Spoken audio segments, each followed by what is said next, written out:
మనతో ఉన్నారు MGM 7 Hills senior consultant doctor Gautam Kumar గారు, గ్యాస్ట్రోఎంట్రాలజిస్ట్.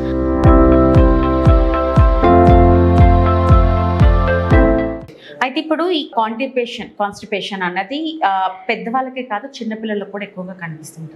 దీనికి గల రీజన్ ఏంటి? సో మలబద్ధకం అనేది చాలా కామన్ ప్రాబ్లం అండి, పెద్దవాళ్ళకి చిన్నవాళ్ళకి అందరికీ ఉంటుంది. బట్ పర్టికులర్గా రీసెంట్ టైమ్స్లో మీరు గమనిస్తే చిన్నపిల్లల్లో చాలా కామన్ అయిపోతుంది. అంటే మా ఓపీడీలో ఒకప్పుడు ముసలి వాళ్ళు వచ్చేవారు, మలబద్ధకం ఉంది బాబు, మలబద్ధకం ఉంది. ఇప్పుడు చూస్తే చిన్నపిల్లలు వస్తున్నారు మలబద్ధకం ఉందని. అది ఎందుకంటే చాలా మల్టిపుల్ రీజన్స్ ఉంటాయండి దీనికి. మోస్ట్ కామన్ ఏంటంటే ఫుడ్. వాళ్ళకి ఇప్పుడు జంక్ ఫుడ్స్ ఎక్కువైపోయినాయి, వెరీ ఈజీలీ దొరుకుతున్నాయి వాళ్ళకి. చిప్స్ అని, లేస్ అని, కూల్ డ్రింక్స్ అని, సోడాస్ అని, ఆ జంక్ ఫుడ్స్ తినడము. సెకండ్ మోస్ట్ ఇంపార్టెంట్ థింగ్ అంటే ఫిజికల్ యాక్టివిటీ లేదండి. ఇప్పుడు వీడియో గేమ్స్ ఎక్కువైపోయినాయి, టీవీ, మొబైల్ ఎక్కువైపోయినాయి. ఒకప్పుడు మనకి ఫుడ్ తినిపించేటప్పుడు మన పేరెంట్స్ ఏం చేసేవాళ్ళు, ఆడించి పెట్టేవాళ్ళు. ఇప్పుడు ఏంటి, మొబైల్ ఇచ్చి కూర్చోబెట్టి తినిపిస్తున్నారు. సో ఫిజికల్ యాక్టివిటీ అనేది కంప్లీట్గా జీరో అయిపోయింది. ఈ రోజు మీరు చూస్తే 80% స్కూల్స్లో ప్లే గ్రౌండ్స్ లేవు. సో ఫిజికల్ యాక్టివిటీ అనేది లేదు, first point. Second thing, junk foods ఎక్కువైపోయినాయి. సో వీటి వల్ల మోస్ట్ కామన్గా ఈ మలబద్ధకం అనేది వస్తుందండి. సో దీనికి మనం ఏం చేయాలంటే, ఆటోమేటిక్గా మన కారణం తెలిసినప్పుడు కారణం తీసేస్తే సగం తగ్గిపోతుంది. సో ఫస్ట్ థింగ్ ఏంటంటే ఫుడ్, మంచి ఫుడ్ పెట్టాలి. అంటే ఎక్కువ కూరలు, ఆకుకూరలు, ఫ్రూట్స్ కూడా చాలా ఈ మధ్య చాలా స్టైల్ అయిపోయింది. ఏంటంటే డైరెక్ట్గా juices. So that is very very wrong అండి. జ్యూస్లో షుగర్, వాటర్ తప్ప ఏముండదు. సో ఎప్పుడైనా సరే పిల్లలు కానీ మనం కానీ వీ హ్యావ్ టు, మనం ఎప్పుడు కూడా డైరెక్ట్గా పండు తినడానికి ట్రై చేయాలి తప్ప జ్యూసెస్ ట్రై చేయకూడదు. ఇప్పుడు పళ్ళు లేని వాళ్ళు ఉంటారు కదండి, బాగా ముసలి వాళ్ళు, ఐసీలో పడుకున్న వాళ్ళు, వాళ్ళు నవ్వలేరు, వాళ్ళకి జ్యూసులు చేసేవారు. మనకి పళ్ళు ఎందుకు ఉన్నాయి, తినడానికే కదా. సో డైరెక్ట్గా ఫ్రూట్స్ అవి పెడితే ఆ ఫైబర్ అనేది, పీచు పదార్థం అనేది చాలా ఇంపార్టెంట్. మోషన్ కరెక్ట్గా ఫామ్ అవ్వడానికి కానీ, మోషన్ స్మూత్గా కదిలి బయటికి రావడానికి కానీ ఆ పీచు పదార్థాలు అనేది చాలా ఇంపార్టెంట్ అనమాట. అందుకే ఆకుకూరలు ఎక్కువ, ఫైబర్ ఫుడ్, ఆకుకూరలు, డైరెక్ట్గా ఫ్రూట్స్, పళ్ళు, ఫ్రెష్ ఫ్రూట్స్, ఫ్రెష్ వెజిటబుల్స్ ఇవన్నీ ఎక్కువ పెట్టాలి. ఖచ్చితంగా 1 అవర్ ఆడించాలండి. ఒక గంట అతను ఒక చిన్నపిల్లడి లైఫ్లో నుంచి ఒక రోజుకి తీస్తే ఏమి కంపలు మునిగిపోవు, హెల్దీగా ఉంటుంది. అండ్ వాళ్ళు ఇంకా బాగా చదువుతారు నన్ను అడిగితే. సో ఆ 1 అవర్ ఫిజికల్ యాక్టివిటీ అనేది ఉండి ఫుడ్ కంట్రోల్ పెట్టుకుంటే డెఫినెట్గా మనం దాని నుంచి, ఇన్ఫాక్ట్ అవన్నీ అయ్యే తర్వాత కూడా తగ్గట్లేదంటే దాని డెఫినెట్లీ మెడిసిన్స్ ఆర్ దేర్. మేము ఉన్నాము, మెడిసిన్స్ ఇస్తే ఖచ్చితంగా రిలీఫ్ వస్తుంది. డాక్టర్ గారు, అసలు ఈ హెపటైటిస్ అన్నది కూడా ఈ మధ్యన వింటున్నారు అందరూ. హెపటైటిస్ అంటే ఏంటి? సో హెపటైటిస్ అంటే ఏంటంటే అండి, లివర్ వాప్ని హెపటైటిస్ అంటారు అనమాట. లివర్ ఏదైనా కారణం వల్ల వాసిపోతే దాన్ని హెపటైటిస్ అంటారు అనమాట. దానికి చాలా కారణాలు ఉంటాయండి. ఇన్ఫెక్షన్స్ వల్ల అవ్వచ్చు, అంటే పర్టికులర్గా వైరస్ ఇన్ఫెక్షన్స్ ఉంటాయి అనమాట. కొన్ని హెపటైటిస్ వైరస్ అంటారు అనమాట. దాంట్లో మనం ఎలాగా ఒక్కొక్కరికి ఒక్కొక్క పేర్లు ఎలా ఉంటాయి, అలా వైరస్ కూడా పేర్లు పెడతాం గుర్తించడానికి అనమాట. సో హెపటైటిస్ ఏ అని, హెపటైటిస్ బి అని, హెపటైటిస్ సి అని, హెపటైటిస్ డి అని, హెపటైటిస్ ఈ అని, రకరకాల వైరస్ ఇన్ఫెక్షన్స్ వల్ల వాపు రావచ్చు. లేదా చాలామంది మందు తాగుతారండి, అధిక శాతంలో మందు తాగడం వల్ల కూడా లివర్ వాపు వస్తుంది, దాన్ని ఆల్కహాలిక్ హెపటైటిస్ అంటారు. కొంతమందికి ఏ చెడు అలవాట్లు ఉండవు, కానీ వాళ్ళు అధిక బరువు, ఒబెసిటీ వల్ల కూడా వాళ్ళకి ఎక్కువ ఫ్యాట్ లివర్లో చేరిపోవడం వల్ల కూడా హెపటైటిస్ వస్తుంది. దాన్ని నాన్ ఆల్కహాలిక్ ఫ్యాటీ లివర్ అంటారు అనమాట, నాష్ అంటారు అనమాట. సో అది కూడా ఒక నదర్ కాజ్ హెపటైటిస్కి. లేదంటే కొంతమంది కామర్లు వచ్చినా, ఏ కారణం వల్ల కామర్లు వచ్చినా తెలియక నాటు మందులు అవి వాడతారండి, పసర మందులు పట్టి. సో వాటి వల్ల కూడా వస్తుంది అనమాట. దానివల్ల కూడా హెపటైటిస్ రావచ్చు అనమాట. సో ఈ హెపటైటిస్ వచ్చింది అని మనకి ఎట్లా తెలుస్తుంది అంటే, కామెర్లు రావడం కానీ, ఆకలి తగ్గిపోవడం కానీ, నీరసము, ఏ పని చేయలేకపోవడము, ఇట్లాంటివి అయినా వచ్చినప్పుడు ఖచ్చితంగా మనం బ్లడ్ టెస్టులు కానీ, స్కాన్ కానీ చేసి డాక్టర్ని కలిసి హెపటైటిస్ ఉందా లేదనేది కన్ఫర్మ్ చేసుకోవాల్సిన పరిస్థితి ఉంటుంది. సో ఇలా రకరకాల కారణాలు ఉంటాయి హెపటైటిస్ రావడానికి. ఇది సీరియస్ ఇష్యూ డాక్టర్? సో ఈ కారణం బట్టి ఉంటుందండి ఏదైనా. సో ఈ చిన్న చిన్న ఇన్ఫెక్షన్స్, హెపటైటిస్ ఏ కానీ, హెపటైటిస్ ఈ కానీ అనుకోండి, ప్రతి ఒక్క లైఫ్లో ఖచ్చితంగా ఏదో టైంలో వస్తాయి. అది ఫుడ్ వల్ల, వాటర్ వల్ల వస్తాయి. చిన్నగా మాత్రలు వాడితే తగ్గిపోతుంది. బట్ కొన్ని వైరస్లు ఉంటాయి, అంటే హెపటైటిస్ బి కానీ, హెపటైటిస్ సి కానీ, అవి కొంచెం డేంజర్ అనమాట. ఎందుకంటే దాని మట్టుకు అవి తగ్గవు, చిన్న చిన్న మాత్రలు తగ్గవు.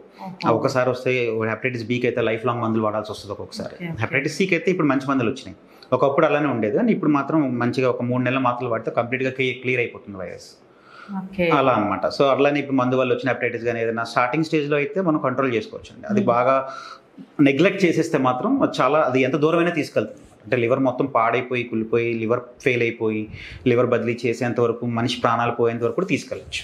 ఓకే, ఇప్పుడు మీరు అంటే ఇప్పుడు లివర్ కోసం చెప్తున్నారు ఉబ్బడం అని. ఫ్యాటీ లివర్ కామన్ గా మనం ఫ్యాటీ లివర్ అనేది కూడా ఎక్కువగా వింటూ ఉంటాం. ఈ ఫ్యాటీ లివర్ అసలు ఎందుకు వస్తుంది, దాన్ని ఎలా కంట్రోల్లో పెట్టుకోవాలి? ఓకే, సో ఇది చాలా చాలా ఇంపార్టెంట్, బాగా యూస్ఫుల్ క్వశ్చన్ అండి ఇది. ఎందుకంటే గ్యాస్ట్రిక్ అనేది ఎంత కామన్, ఫ్యాటీ లివర్ అనేది కూడా అంతే కామన్ అయిపోయింది ఈ రోజుల్లో. సో ఫ్యాటీ లివర్ అంటే ఏంటంటే మీకు అర్థం అవడానికి చెప్తాను. ఇప్పుడు ఫర్ ఎగ్జాంపుల్ మీ ఇంట్లో మీరు ఎక్కువ డబ్బులు సంపాదించారు అనుకోండి, మీ పర్సన్ ఎండిపోయింది, ఎక్స్ట్రా డబ్బులు ఇంటికి వెళ్ళి ఎక్కడ పెడతారు? బీరువాలో పెడతారు. అట్లనే ఇప్పుడు మీరు తినాల్సిన దానికన్నా ఎక్కువ తిన్నారు, వారు ఎక్కువ తింటున్నారు, క్యాలరీస్ ఎక్కువ తింటున్నారు, మీ బాడీ ఎంత అవసరం అంత వాడేసుకుంది, మీరు ఎక్స్ట్రా క్యాలరీస్ ఉన్నాయి, మీరు డబ్బులు బీరువాలో పెట్టినట్టు బాడీ కూడా ఎక్స్ట్రా క్యాలరీస్ ఎక్కడ దగ్గర పెట్టాలి కదా. సో ఆ బీరువానే లివర్ అనమాట. సో ఆ లివర్ లో స్టోర్ చేసుకుంటుంది ఆ క్యాలరీస్. ఇప్పుడు మీ డబ్బులు ఏ రూపంలో స్టోర్ చేసుకుంటారు? Notes are gold. సో అట్లనే మన బాడీ ఫ్యాట్ రూపంలో స్టోర్ చేసుకుంటుంది అనమాట. సో ఆ ఫ్యాట్ రూపంలో లివర్ స్టోర్ చేసుకుంటే ఆ లివర్ ని ఫ్యాటీ లివర్ అంటారు అనమాట.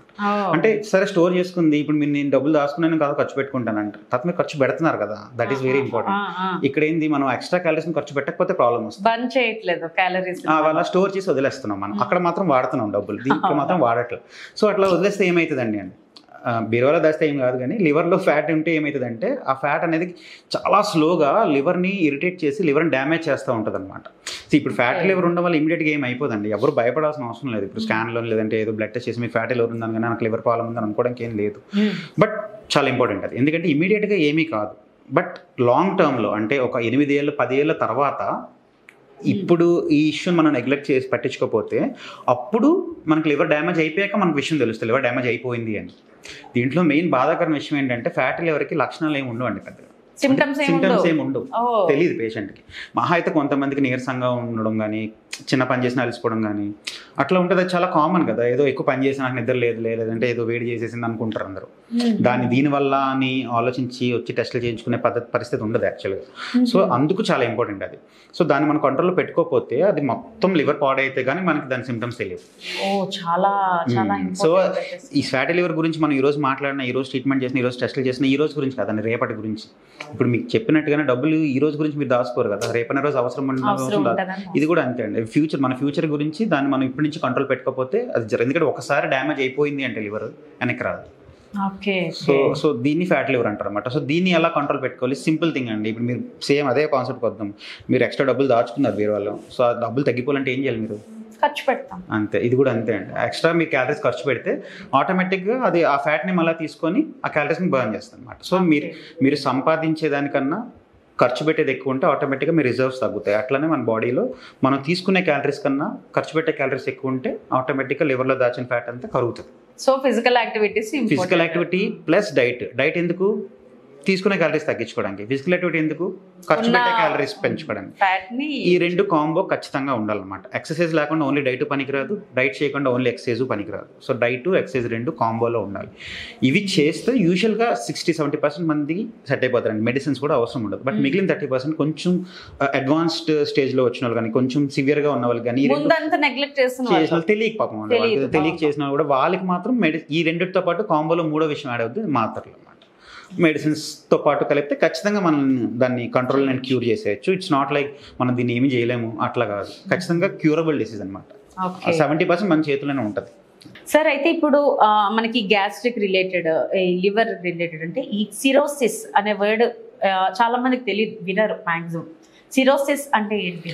సో ఈ లివర్ అనేది ఎప్పుడైతే పర్మనెంట్గా డ్యామేజ్ అయిపోతుందో దాన్ని సిరోసిస్ అంటారు అనమాట.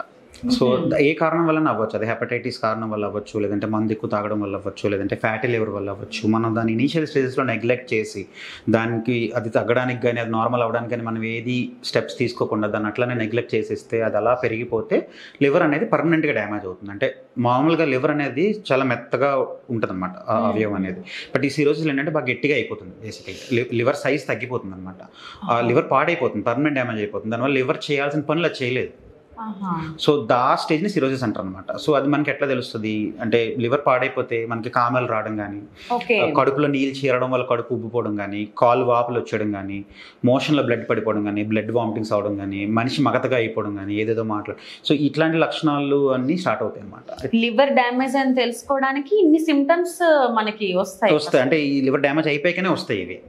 ప్రాబ్లం ఏంటంటే లివర్ డ్యామేజ్ అవుతున్నప్పుడు కానీ అవ్వక ముందు కానీ రాదు, మొత్తం అంతా అయిపోయాకనే వస్తాయి. So that is very important. అందుకే సిరోసిస్ అనేది రాకముందుగానే మనం ప్రివెంట్ చేసే డిసీజ్ తప్ప సిరోసిస్ ఒకసారి వచ్చేసిన తర్వాత కంప్లీట్గా నార్మల్ చేయలేమండి లివర్ని. అంటే ఇప్పుడు ఇది రావడానికి మనకి ఇప్పుడు ఇవన్నీ వచ్చిన తర్వాత డ్యామేజ్ అయిన తర్వాత తెలుస్తున్నారు. మరి ప్రీవియస్ ఎలా తెలుసుకోవాలి పేషెంట్? ప్రీవియస్గా అదేనండి, ప్రీవియస్గా రొటీన్ స్క్రీనింగ్స్ అనేది ఉంటుంది. అంటే 30-40 సంవత్సరాల వరకు ఏం అవసరం లేదు, బట్ అట్లీస్ట్ 40 years దాటిన తర్వాత మనకి షుగర్ ఉండొచ్చు. అంటే ఇప్పుడు మనం ఆ తరం అయిపోయిందండి, బీపీ షుగర్ చూడకుండా వెళ్ళే తరం అయిపోయింది. సో ఇప్పుడు ప్రతి ఒక్కరికి సంథింగ్ బీపీ కంపల్సరీ ఉంటుంది. థైరాయిడ్ 40 ఎందుకు సార్, 25 years వస్తుంది, బట్ అట్లీస్ట్ మనం ఏదో ఒక ఆర్బిటరీ నెంబర్ పెట్టుకోవాలి. 35-40 years నుంచి స్క్రీనింగ్, అంటే ఎవ్రీ ఇయర్ ప్రతి నెల వచ్చేయాలని ఏం కాదు, కానీ అట్లీస్ట్ సంవత్సరానికి ఒకసారి బేసిక్ టెస్ట్లు, ఒక అల్ట్రాసౌండ్ అని, ఒక చిన్న హిమోగ్లోబిన్ అని, ఒక చిన్న ఎల్ఎఫ్టీ అని, ఇట్లాంటివి చేసుకోవడం చాలా చాలా ఇంపార్టెంట్ అనమాట. ఆ స్క్రీనింగ్ ప్రోగ్రామ్ ద్వారానే మనం స్టార్టింగ్ ఫ్యాటీ లివర్ కానీ ఇలాంటివన్నీ ముందుగానే బయటపడేవి వాటిల్లోనే. సో అప్పుడు మనకి ఏమైనా తెలిసినా మనం దానికి ఏం చేయాలనేది మనం ముందుగానే చేసుకుంటే మనం సిరోసిస్ అనేది ముందుగానే అవాయిడ్ చేయొచ్చు, ప్రివెంట్ చేయొచ్చు. ఆర్ ఆల్రెడీ కొన్ని కారణాల వల్ల, అంటే కడుపు నొప్పి వల్ల, వేరే జ్వరం వల్ల టెస్టులు చేస్తుంటారు. అలాంటప్పుడు తెలుస్తూ ఉంటుంది ఫ్యాటీ లివర్ కానీ, హెపటైటిస్ బి ఇన్ఫెక్షన్స్ ఉన్నాయని కానీ. అప్పుడు తెలిసినప్పుడు సరే నాకు ఈ ప్రాబ్లం గురించి రాదు కదా, నేను వేరే ప్రాబ్లం గురించి వచ్చాను, ఏదో చెప్పారు రిపోర్ట్లో అని అలా నెగ్లెక్ట్ చేయకుండా, అలా తెలిసినప్పుడు అయినా సరే దాని గురించి ఏం చేయాలో చేసుకున్నా కూడా మనం సిరోసిస్ రాకుండా మనం ప్రివెంట్ చేసుకోవచ్చు. అండ్ ఈవెన్ సిరోసిస్ వచ్చిన తర్వాత కూడా మెడిసిన్స్ ఉంటాయండి, ట్రీట్మెంట్ ఉంటుంది. బట్ సిరోసిస్ ఎందుకు వచ్చిందన్న కారణం మనం తెలిస్తే దాన్ని మనం కంట్రోల్ చేస్తే కొంచెం వరకు డ్యామేజ్ని మనం కొంచెం వరకు వెనక్కి తీసుకెళ్ళచ్చు, ఒక 10-20% వెనక్కి తీసుకెళ్ళచ్చు. దాంతోపాటు సిరోసిస్ వల్ల వచ్చే ఇబ్బందులు మనం కంట్రోల్ చేసుకోవచ్చు. అలా మనం మేనేజ్ చేయొచ్చు పేషెంట్స్ని. బట్ ఒకరోజు వస్తుంది, మనం ఎన్ని మాత్రలు ఇచ్చినా అవి కంట్రోల్ అవ్వకుండా పేషెంట్ బాధపడుతూ ఇబ్బంది పడుతున్న రోజు వస్తుంది. అప్పుడు మనం ఇంకా పెద్ద ట్రీట్మెంట్, అంటే లివర్ ట్రాన్స్ప్లాంట్ లాంటి వాటి గురించి ఆలోచించాలి. ఓకే, అయితే డాక్టర్ గారు ఇప్పుడు ప్యాంక్రియాస్ అంటే ఏంటి అసలు? సో ప్యాంక్రియాస్ అనేది ఒక గ్రంథి అండి, మన పొట్టలోనే మన కడుపు కిందే ఉంటుంది అనమాట. దాని పని ఏంటంటే మనం తిన్న ఫుడ్ అరగడానికి జ్యూస్ తయారు చేస్తూ ఉంటుంది అనమాట. సో మనం తినే ఫుడ్లోకి ఆ ప్యాంక్రియాస్ తయారు చేసే జ్యూస్ కలిసి ఆ అరుగుదల ప్రాసెస్ని బాగా పెంచుతుంది అనమాట. సో అది దాని నార్మల్ పని. బట్ ఇప్పుడు అందరికీ తెలుసు, చిన్నపిల్లలు కూడా మందు తాగితే లివర్ పాడైపోతుంది, మందు తాగితే కామర్లు వస్తుందని. బట్ చాలామందికి తెలియని పాయింట్ ఏంటంటే మందు తాగితే లివర్ ఎట్లా పాడవుతుందో ప్యాంక్రియాస్ కూడా అట్లానే పాడవుతుందండి. ఇప్పుడు కొంతమందికి లివర్ ఎఫెక్ట్ అవ్వచ్చు, కొంతమందికి ప్యాంక్రియాస్ ఎఫెక్ట్ అవ్వచ్చు, కొంతమందికి కాంబో అనమాట. ఆషాఢ మాసం ఆఫర్ 2 ఎఫెక్ట్ అవుతాయి తాగితే. సో అట్లాగా మందు తాగడం వల్ల ప్యాంక్రియాస్ అనేది వాపు వచ్చేస్తుంది అనమాట. సో వాపు రావడం వల్ల భయంకరంగా భరించలేని నొప్పి, వామిటింగ్స్, ఇంకా దానివల్ల చాలా కాంప్లికేషన్స్ జరగచ్చు అనమాట. అంటే అది ఎంతవరకు తీసుకెళ్ళచ్చు అంటే ప్రాణం పోయే స్టేజ్ వరకు కూడా తీసుకెళ్ళచ్చు. చిన్న నొప్పితో పోవచ్చు, అంతవరకు కూడా వెళ్ళచ్చు. సో అది చాలా అంత ఇంపార్టెంట్ అనమాట ప్యాంక్రియాటైటిస్ అనేది. సో ఎర్లీగా డయాగ్నోస్ చేయడం చాలా ఇంపార్టెంట్. ఆ ఫస్ట్ 48 hours, ఇప్పుడు హార్ట్ అటాక్ వచ్చినప్పుడు first 6 hours, first 8 hours golden period ఎట్లా అంటారో, ప్యాంక్రియాటైటిస్లో first 24 hours very golden period అనమాట. ఆ టైంలో ట్రీట్మెంట్ మనం ఎంత త్వరగా ఎంత బాగా అందిస్తాం అనేది వాళ్ళ ఫ్యూచర్ నెక్స్ట్ ఆ ప్యాంక్రియాటైటిస్ అనేది ఎలా తగ్గుతుందా లేదంటే పెరిగిపోయి ఇంకా ఎక్కువ డ్యామేజ్ కాస్ట్ చేస్తుందని డిసైడ్ చేస్తుంది అనమాట. సో అండ్ ఈ మందు వల్లే కాదండి, ఈ పిత్తాశయంలో రాళ్ళ వల్ల కూడా ప్యాంక్రియాటైటిస్ వస్తుంది. చాలామందికి జన్యుపరంగా జెనెటిక్గా కొన్ని తేడాలు ఉండడం వల్ల కూడా ప్యాంక్రియాటైటిస్ వస్తూ ఉంటుంది అనమాట. సో దానికి రకరకాల ట్రీట్మెంట్స్ ఉంటాయండి. చాలామందికి మందులతోనే కంట్రోల్ చేయొచ్చు, కొంతమందికి ఎండోస్కోపీ చేసి ప్యాంక్రియాస్ లోపల ప్లాస్టిక్ స్టెంట్స్ లాంటివి పెడతా ఉంటాము, దాని ద్వారా మనం మళ్ళీ ప్యాంక్రియాటిస్ వాపు రాకుండా చూసుకోవచ్చు. కొంతమందికి ప్యాంక్రియాస్ వాపు వచ్చి చీమది పెట్టేస్తూ ఉంటుంది, దాన్ని కూడా మనం ఎండోస్కోపిక్గానే ఆ చీమని క్లియర్ చేయొచ్చు అట్లా. ఓకే, అయితే ఇప్పుడు మనం ఎక్కువగా ఐబిఎస్ అంటే ఏంటి? సో ఇది కూడా చాలా కామన్ డిసీజ్ అండి. ఇప్పుడు గ్యాస్ట్రిక్ ఎట్లాగో, మలబద్ధకం ఎలాగో, ఫ్యాటీ లివర్ ఎలాగో, ఇది కూడా అంతే కామన్ డిసీజ్ అండి. ఐబిఎస్ అంటే ఇరిటబుల్ బౌల్ సిండ్రోమ్ అంటారు అనమాట. సో ఇదేంటంటే దీనికి చాలా కారణాలు ఉంటాయి. మన తినే ఫుడ్ హ్యాబిట్స్ వల్ల కావచ్చు, మనకున్న జెనెటిక్ ఎబిలిటీ వల్ల కావచ్చు, మన జీన్స్ వల్ల కావచ్చు, లేదంటే మన స్ట్రెస్ వల్ల కావచ్చు, మన మెంటల్ స్టేటస్ వల్ల కావచ్చు. ఇప్పుడు మన వీటి వల్ల ఏంటంటే మన పేగు ఫంక్షన్ని ఎఫెక్ట్ చేస్తుంది అనమాట. అంటే ఇప్పుడు మామూలుగా మనం తిన్న ఫుడ్ మనం మోషన్గా అయ్యి బయటికి ఎలా వస్తుంది, మనం తిన్న ఫుడ్ని పేగు కదిలి కిందకి తీసుకెళ్తుంది. సో దానికి ఒక పద్ధతి ఉంటుంది. ఇప్పుడు మన కార్ వెళ్తుందంటే 40-50 స్పీడ్లోనే వెళ్ళాలనేది ఒక రూల్ ఉంటుంది. అట్లనే అది ఒక స్పీడ్తోనే కదులుతుంది. బట్ ఇట్లాంటి డిఫరెంట్ కారణాల వల్ల ఆ ఫంక్షన్ ఎఫెక్ట్ అవుతుంది అనమాట. అంటే కొంతమందికి చాలా ఫాస్ట్గా కదులుతుంది, దానివల్ల ఏమైతే తిన్న ఫుడ్ త్వరగా కిందకి వచ్చేస్తుంది, దానివల్ల మోషన్స్ అయిపోతాయి. కొంతమంది చాలా స్లోగా కదులుతుంది, దానివల్ల తిన్న ఫుడ్ చాలా టైం కానీ కిందకి రాదు. సో దానివల్ల మోషన్స్ సరిగ్గా అవ్వదు, వాళ్ళు మలబద్ధకం వస్తుంది అనమాట. దానిలో వాటర్ కంటెంట్ తగ్గిపోయి మోషన్ హార్డ్గా అయిపోయి ఇబ్బంది పడుతూ ఉంటారు. కొంతమంది కడుపు నొప్పి వస్తుంది వీటి వల్ల. సో దీన్ని ఐబిఎస్ అంటారు అనమాట. వీళ్ళకి టెస్టులు చేస్తే అన్ని నార్మల్గానే ఉంటాయి, ఈవెన్ బ్లడ్ టెస్ట్ నార్మల్గా ఉంటాయి, ఎండోస్కోపీ కొలనోస్కోపీ నార్మల్గా ఉంటుంది. బట్ మరి ఎలా తెలుసుకోవాలంటే ఐబిఎస్ ఉందని హిస్టరీ అనమాట. పేషెంట్తో మాట్లాడాలి, ఫస్ట్ మాట్లాడి ఇది అయి ఉండొచ్చు అని మనం అనుకున్న తర్వాత ఖచ్చితంగా టెస్టులు చేయాలి మళ్ళీ. ఎందుకంటే ఇలాంటి లక్షణాలతోనే చాలా జబ్బులు ఉంటాయి. ఇప్పుడు మోషన్స్ అవుతాయి ఐబిఎస్లో, లోపలన్నీ నార్మల్గానే ఉంటుంది ఐబిఎస్లో. అలాగని ప్రతి మోషన్స్ని మనం ఐబిఎస్ అనుకున్నాం అనుకోండి, అది క్యాన్సర్ అవ్వచ్చు. క్యాన్సర్లో కూడా మోషన్స్ అవ్వచ్చు. క్యాన్సర్ ఇప్పుడు ఐబిడి అవ్వచ్చు, పేకి ఎలర్జీ లాంటి కండిషన్స్, వాటిలో కూడా మోషన్స్ అవుతాయి. మనం చూస్తేనే కదా తెలిసేది. సో చూసి ఏమీ లేదు అన్నప్పుడు అవును ఓకే ఏమీ లేదు, సో ఇది ఐబిఎస్. సో అలా it's a diagnosis of exclusion అంటారు అనమాట. అంటే వేరే కారణాలు అవన్నీ లేవు అనుకున్న తర్వాత ఈ డయాగ్నోసిస్ అనుకుని దీనికి ట్రీట్మెంట్ పెడతాం అనమాట. సో ఇది ఖచ్చితంగా క్యూరబుల్, కంట్రోలబుల్. కాకపోతే దీంట్లో ఇద్దరు కష్టపడాలి, ఒకటి డాక్టర్, రెండు పేషెంట్ కూడా కష్టపడాలి. సో ఈ పేషెంట్ ఎలా కష్టపడాలి, ఏ కారణం వల్ల ఐబిఎస్ ట్రిగర్ అవుతుందో ఆ కారణాలు లేకుండా తను చూసుకోవాలి. అంటే బేసిక్లీ నిద్ర సరిగ్గా అట్లీస్ట్ 7 నుంచి 8 గంటలు నిద్రపోవాలి, స్ట్రెస్ ఎక్కువ లేకుండా మెడిటేషన్ కానీ యోగా లాంటివి చేసుకోవాలి, మంచి ఫుడ్ ఐటమ్స్ తినాలి, ప్రాసెస్ ఫుడ్స్ కాకుండా ఫ్రెష్ ఫ్రూట్స్, ఫ్రెష్ వెజిటబుల్స్ తినాలి, డైరీ ప్రొడక్ట్స్ అవాయిడ్ చేయాలి, పర్టికులర్గా మిల్క్ అవాయిడ్ చేయాలి. మళ్ళీ మీకు పెరుగు మజ్జిగ మంచివి, ఎప్పుడైతే ఫెర్మెంట్ అయిపోతాయి కదా చాలా మంచి లక్షణాలు వస్తాయి దాంట్లో. సో అందుకే అంటారు మన పెద్దలు పెరుగు చలవ చేస్తుంది. సో ఆ కాన్సెప్ట్ ఇది అనమాట. సో పెరుగు మంచిది, మళ్ళీ మిల్క్ మళ్ళీ చాలా ఇబ్బంది పడుతుంది మనకి. సో దీనికే కాదండి, గ్యాస్ట్రిక్ కూడా చాలా హెల్ప్ అవుతుంది. ఇది పాలు అనేది చాలా అవాయిడ్ చేయాలి యాక్చువల్లీ మనం. ఎందుకంటే అది సృష్టి ప్రకారమే నేను చెప్తున్నాను. అంటే ఇప్పుడు పిల్లలకి పాలు అరిగించుకునే శక్తి చాలా ఎక్కువ ఉంటుంది, ఎందుకంటే వాళ్ళు పళ్ళు అవి ఉండవు, వాళ్ళు పాల మీదే బతుకుతారు వాళ్ళు. సో అందుకు దేవుడు కూడా ఆ కాన్సెప్ట్తోనే పిల్లలకి ఆ ఎంజైమ్ లెవెల్ ఎక్కువ ఇస్తాడు. మనం ఎదిగే కొద్దీ పళ్ళు వస్తాయి మనకి, మనం అన్ని తింటామని అనుకుంటాడు దేవుడు యాక్చువల్లీ. సో అందుకే మనకి మనం ఎదిగే కొద్దీ ఎంజైమ్ లెవెల్ తగ్గిపోతుంటుంది ఆటోమేటిక్. మనం 10 సంవత్సరాలు వచ్చేసరికి ఎంజైమ్ లెవెల్ తగ్గిపోతుంది, 30 సంవత్సరాలు 40 సంవత్సరాలు వచ్చేసరికి. సో అప్పుడు మనం పాలు తాగినా అరిగించుకునే శక్తి ఉండదు మనకి, దానివల్ల ఇష్యూస్ వస్తాయి, ఎక్కువ గ్యాస్ తయారైపోవడం, కడుపులో మోషన్స్ అయిపోవడం ఇలాంటివన్నీ. సో దేవుడి కాన్సెప్ట్ ప్రకారం మనం ఒక పల్లవి వచ్చి మనం ఎదిగిన తర్వాత మనం వేరే జంతువుల మీద డిపెండ్ అవ్వం, లేదంటే మన పేరెంట్స్ మీద డిపెండ్ అయ్యి మనం ఫుడ్ తినం, ప్లాంట్స్ వేరే రకరకాల మీట్ అని రకరకాలు తింటాం. కాబట్టి ఆ ఎంజైమ్ అవసరం లేదన్న ఉద్దేశంతో అలా క్రియేట్ చేశాం మన బాడీ. బట్ మనం ఇంకా ఎక్స్ట్రా బలం కోసం, ఎక్స్ట్రా ఎనర్జీ కోసం దాని మళ్ళీ పౌల్ట్రీ ఫార్మ్స్ అని ఆవులు పెంచి ఇదులు పెంచి ఆ పాలు తాగేసి లీటర్ పాలు తాగేసి 1 లీటర్ పాలు తాగేసి ఇష్యూస్ తెచ్చుకుంటున్నాం యాక్చువల్లీ. సో పిల్లలకి అది అవసరం, పిల్లల వరకు పర్వాలేదు. సో మనం ఎదుగుతున్న కొద్దీ అలాగనే అవాయిడ్ అసలు ముట్టుకోకూడదని కాదు. ఇష్యూస్ లేనప్పుడు, ఇప్పుడు ఇబ్బంది లేనప్పుడు అంతా బాగానే ఉంటుందండి, ఎవరు ఏమి చెప్పరు, ఎవరేం ఫాలో అవ్వాల్సిన అవసరం లేదు. అట్లీస్ట్ ఇబ్బంది పడుతున్న వాళ్ళైనా దాన్ని అవాయిడ్ చేస్తే చాలా బెటర్. ఓకే డాక్టర్ గారు, థ్యాంక్ యూ సో మచ్ అండి. ప్రతి ఒక్కరికి ఉన్న చిన్న చిన్న డౌట్స్ కూడా చాలా చక్కగా వివరించున్నారు. Thank you so much. చూసారు కదా ఫ్రెండ్స్, గ్యాస్ట్రిక్ అనగానే ఏం కాదులే, ప్రతి ఒక్కరికి ఉన్నదిలే, 10 మందిలో 8 మందికి గ్యాస్ట్రిక్ ఖచ్చితంగా ఉంటుంది.